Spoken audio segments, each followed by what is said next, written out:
Good morning সবাইকে। কেমন আছো তোমরা সবাই? আশা করি সবাই ভালো আছো, আর আমরাও বেশ ভালো আছি। শুভ অক্ষয় তৃতীয়ার প্রীতি শুভেচ্ছা, ভালোবাসা ও প্রণাম জানিয়ে শুরু করছি আজকের ভিডিওটা। ঠিক 1 বছর আগে এই দিনটিতেই আমাদের বাড়িতে রাধা মাধব প্রতিষ্ঠিত হয়েছিলেন। আজ তার 1 বছর পূর্ণ হলো, আর সেই দিনটিতেই মানে অক্ষয় তৃতীয়া তিথিতেই তাই আমাদের বাড়িতে উদযাপিত হচ্ছে রাধা মাধবের 1 বছরের প্রতিষ্ঠা দিবস। যারা যারা ওই অক্ষয় তৃতীয়াতে ঠাকুরের প্রতিষ্ঠা দিবসের ভিডিওটা দেখেছো তারা তো জানোই, আর যারা নতুন দেখছো তারা কিন্তু অবশ্যই ভিডিওটা দেখে নিও।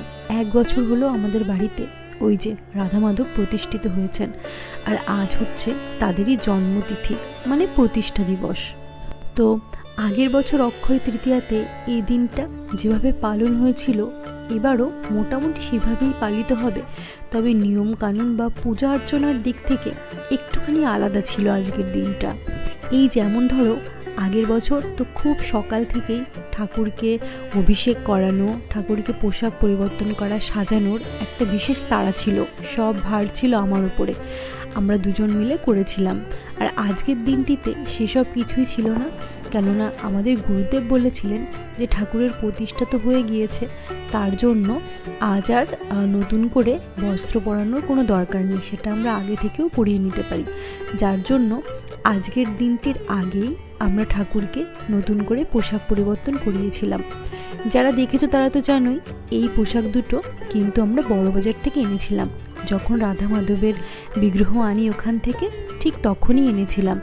এটা ঠাকুরকে পরিয়ে রাখা হয়নি, সেই যে বিগ্রহ আনার পর ঠাকুরকে একটু পরিয়ে দেখেছিলাম কেমন লাগে, তারপর এই পোশাক দুটো আমরা খুলে রেখে দিই। আর এই যে প্রতিষ্ঠা দিবসে এবার পরানো হলো। এবারে প্রতিষ্ঠা দিবস উপলক্ষে ঠাকুরকে আমরা এভাবেই সাজিয়েছি। কেমন লাগছে সেটা কিন্তু অবশ্যই জানিও।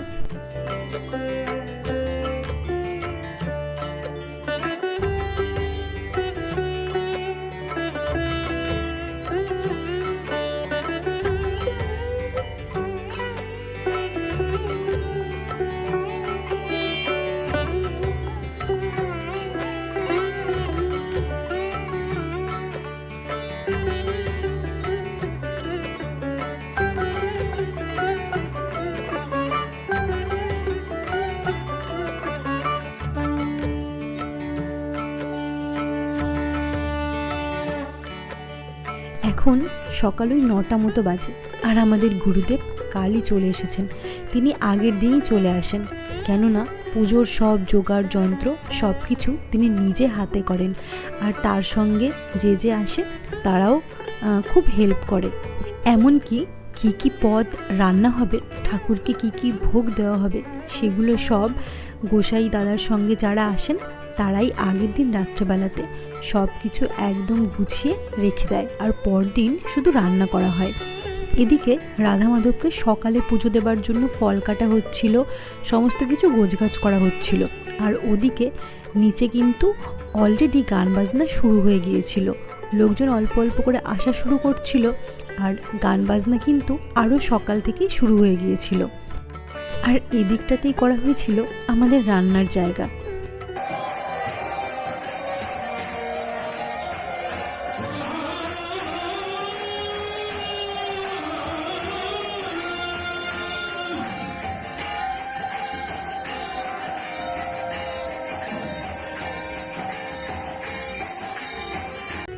এক বছর হয়ে গেল আমাদের বাড়িতে রাধা মাধব প্রতিষ্ঠিত হয়েছেন, আর এখনও কিন্তু তোমরা অনেকেই আমাকে প্রশ্ন করে যাও যে আমরা আমাদের রাধা মাধব কোথা থেকে কিনেছিলাম। যদিও আমি এটা নিয়ে 2টো ভিডিও বানিয়েছি, তবুও আমি বলে দিচ্ছি, আমাদের রাধা মাধব আমরা কিনেছিলাম কলকাতা বড় বাজার থেকে। আমি কিন্তু অলরেডি তার একটা ভিডিও আমার চ্যানেলেই আপলোড করেছি, সেখানকার ফোন নাম্বার দিয়েছি।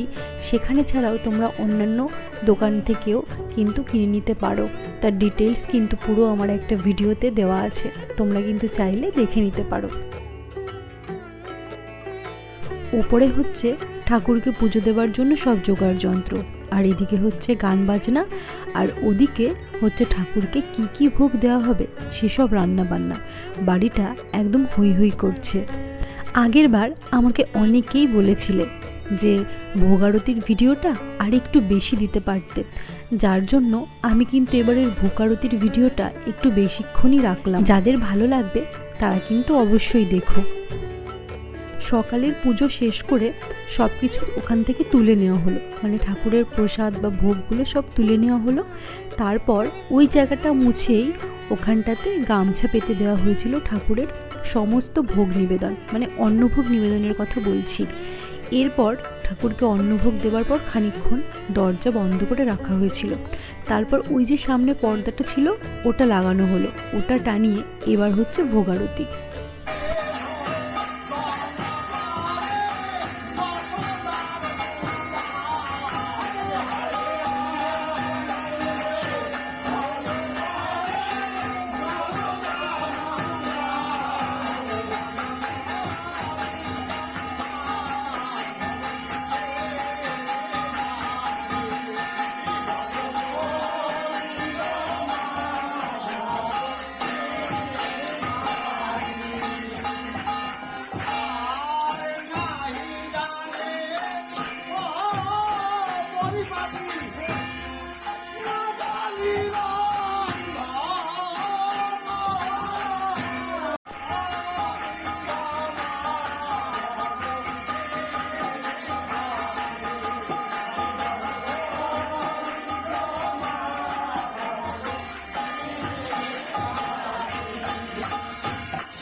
এতক্ষণ পর্দা টেনে হচ্ছিল ভোগ আরতি।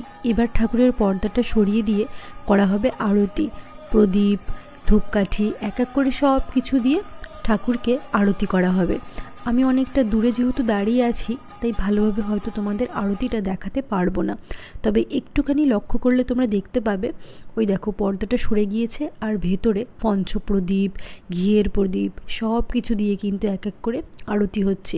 এই সময়টা কিন্তু খুব ভালো লাগে।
राधे राधे बोल, गोसाई गोसाई बोल, हरि हरि बोल, गौर निताई बोल, साधु गुरु वैष्णव गोसाई प्रेमानंदे हरि हरि बोल।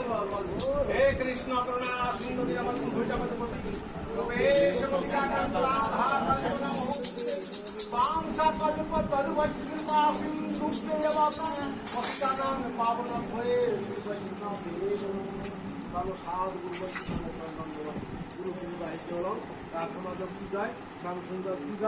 এবারে কিন্তু ভোগারতি শেষ হলো। এখন তোমাদেরকে দেখাবো যে আমাদের রাধা মাধবকে এবার ভোগে কি কি দেওয়া হয়েছে।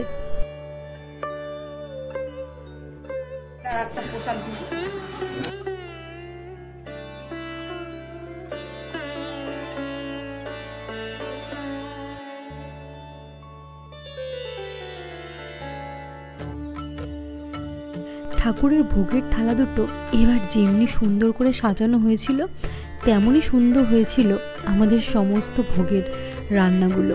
তো ঠাকুরকে এবার ভোগে দেওয়া হয়েছিল পোলাও, আর সঙ্গে দেওয়া হয়েছিল 5 রকমের ভাজা। ছিল শাক ভাজা, তারপর ছিল কচু শাক, এছাড়াও ছিল মোচা, ছিল আলু দিয়ে করা ইঁচড়, তারপর মুগ ডাল, আরও ছিল চাটনি, ছিল সর্ষে পটল, আরও ছিল পায়েস।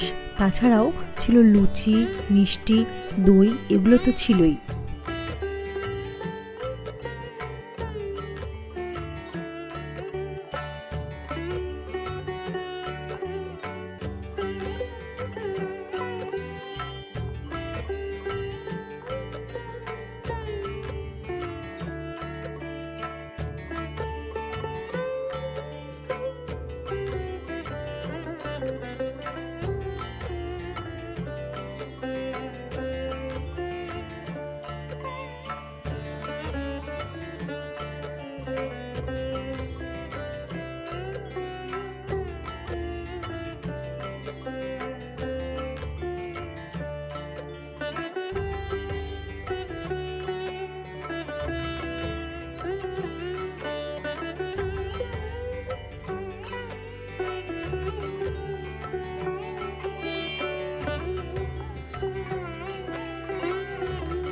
তো পুজোর পর্ব সব শেষ হয়ে গেলে আমরা চলে গেলাম নিচে প্রসাদ নিতে। তো আজকের ভিডিওটা এটুকুই। যদি কিছু ভালো লেগে থাকে তাহলে কিন্তু একটা লাইক করে দিও আর সাবস্ক্রাইব করে আমার পাশে থেকো। আর যদি আমার চ্যানেলে নতুন হয়ে থাকো তাহলে কিন্তু আগের ভিডিওগুলো অবশ্যই দেখে নিও। আশা করি তোমাদের খুব ভালোই লাগবে। তো আজকের মতন টাটা বাই বাই, সবাই খুব ভালো থেকো। আবার পরে দেখা হবে অন্য একটা ভিডিওর সঙ্গে।